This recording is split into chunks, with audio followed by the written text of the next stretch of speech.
Friends, ఈసారి IPL ఎంత ఇంట్రెస్టింగ్గా మారిందో మనకు తెలుసు. 18 సంవత్సరాలుగా కప్ కోసం ఎదురు చూస్తున్న ఆర్సీబీ ఆరోసారి ఎలాగైనా కప్ కొట్టాలని చూసిన ముంబై, పాయింట్స్ టేబుల్లో ఎప్పుడూ లాస్ట్లో ఉండే పంజాబ్, శ్రేయస్ అయ్యర్ న్యూ కెప్టెన్స్లో ప్లే ఆఫ్స్కి చేరింది.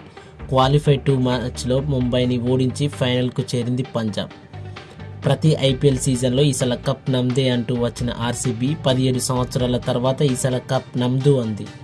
జూన్ 3, 2025న ఆర్సీబీకి పంజాబ్కి జరిగిన ఫైనల్ మ్యాచ్లో ఆర్సీబీ ఛాంపియన్స్గా నిలిచి ట్రోఫీ సాధించారు. విరాట్ కోహ్లీ 18 సంవత్సరాల కల నెరవేరింది. మీరు కూడా ఆర్సీబీ ఫ్యాన్స్ అయితే ఈసారి కప్ నమ్దు అంటూ కామెంట్ చేయండి. ఈసారి కప్ నమ్దు, కోహ్లీ కల తీరిన వేళ ఐపీఎల్ 2025 ఛాంపియన్స్గా ఆర్సీబీ తొలిసారి టైటిల్ సొంతం చేసుకుంది. ఆర్సీబీ సాధించింది. ఐపీఎల్ ట్రోఫీ నిరీక్షణకు ముగింపు పలికింది. ఐపీఎల్ కప్ను ముద్దాడాలనే కోహ్లీ కల తీరింది. ఐపీఎల్ 2025 ఛాంపియన్స్గా రాయల్ ఛాలెంజర్స్ బెంగళూరు నిలిచింది. కొత్త ఐపీఎల్ సీజన్ ఛాంపియన్స్గా అవతరించింది. ఐపీఎల్లో కొత్త చరిత్ర. గత 17 సీజన్స్లలో కప్ కోసం పోరాడిన రాయల్ ఛాలెంజర్స్ బెంగళూరు ఎట్టకేలకు కల నిజం చేసుకుంది.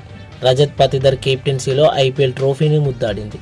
కింగ్ కోహ్లీ కలను నిజం చేసింది. మంగళవారం జూన్ 3న అహ్మదాబాద్లో జరిగిన ఫైనల్లో ఆర్సీబీ 6 పరుగుల తేడాతో పంజాబ్పై గెలిచింది. 191 పరుగుల లక్ష్య ఛేదనలో పంజాబ్ కింగ్స్ 184కే పరిమితమైంది. శశాంక్ సింగ్ 30 బంతుల్లో 61 నాటౌట్గా 3 ఫోర్లు 6 సిక్సర్లు పోరాటం పంజాబ్ను గెలిపించలేకపోయింది. ఆర్సీబీ గొప్పగా బౌలింగ్ చేసింది. కృణాల్ పాండ్యా 4 ఓవర్లలో 17 రన్స్ మాత్రమే ఇచ్చి 2 వికెట్లు తీశాడు. భువనేశ్వర్ 2 వికెట్లు తీసుకున్నాడు.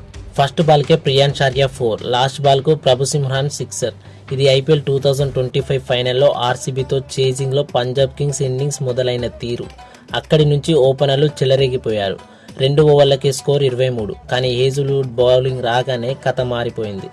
ఇన్నింగ్స్ 3వ ఓవర్లలో హేజిల్వుడ్ 5 పరుగులు ఇచ్చాడు. ఆ తర్వాత ఓవర్లో భువనేశ్వర్ 4 రన్స్ ఇచ్చాడు. బౌండరీలు రాబట్టాలనే ప్రెజర్తో హేజిల్వుడ్కు చిక్కాడు ప్రియాన్షార్య. అక్కడ మన సాల్ట్ క్యాచ్ పట్టిన తీరైతే నెక్స్ట్ లెవెల్ అని చెప్పవచ్చు. ఒక ఎండ్లో కృణాల్ పాండ్యా మ్యాజిక్ చేశాడని చెప్పవచ్చు. ఓ ఎండ్లో జోష్ ఇంగ్లీష్ 23 బంతుల్లో 39, 1 ఫోర్ 4 సిక్సర్ల బౌండరీలతో పోరాడాడు.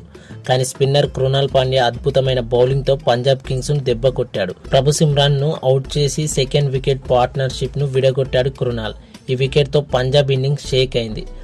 ఆ తర్వాతి ఓవర్లోనే అత్యంత ముఖ్యమైన కెప్టెన్ శ్రేయస్ అయ్యర్ వికెట్ సాధించాడు షెపార్డ్. బౌండరీ దగ్గర లివింగ్స్టన్ పట్టిన సూపర్ క్యాచ్తో ఇంగ్లీష్ను వెనక్కి పంపాడు కృణాల్. దీంతో 72 దగ్గర ఉన్న స్కోరు 1 వికెట్ కోల్పోయి పంజాబ్ 98 రన్స్ వచ్చేసరికి 4 వికెట్ల వరకు పడిపోయింది. పంజాబ్ విజయానికి లాస్ట్ 5 ఓవర్లలో 72 రన్స్ కావాల్సి వచ్చింది. అప్పటి వరకు నెమ్మదిగా ఆడిన శశాంక్ సింగ్, నేహల్ వధేరా గేరు మార్చారు. హేజిల్వుడ్ ఓవర్లలో 2 సిక్స్లు కొట్టాడు శశాంక్. 24 బంతుల్లో 55 పరుగులుగా మారింది. కానీ 17 ఓవర్లలో భువనేశ్వర్ అదరగొట్టాడు. నేహాల్తో పాటు స్టోయినిస్ను అవుట్ చేసి మ్యాచ్ను ఆర్సీబీ వైపు తిప్పేశాడు. ఆ వెంటనే అజ్మతుల్లాను యశ్ దయాల్ అవుట్ చేయడంతో పంజాబ్ పనైపోయింది. లాస్ట్ ఓవర్లో పంజాబ్ విక్టరీకి 29 పరుగులు కావాల్సి వచ్చింది. కానీ ఫస్ట్ 2 బాల్స్ను హేజిల్వుడ్ డాట్ చేయడంతో ఆర్సీబీ విజయం ఖాయమైంది. వెంటనే కోహ్లీ ఫుల్ ఎమోషనల్ అయిపోయాడు. కన్నీళ్లు ఆపుకున్నాడు. మ్యాచ్ ముగిసిన వెంటనే ప్లేయర్లందరూ కోహ్లీ వైపు దూసుకు వచ్చి సంబరాలు చేసుకున్నారు. లాస్ట్ 4 బంతుల్లో శశాంక్ సింగ్ 22 రన్స్ కొట్టినా కూడా ఫలితం లేకుండా పోయింది.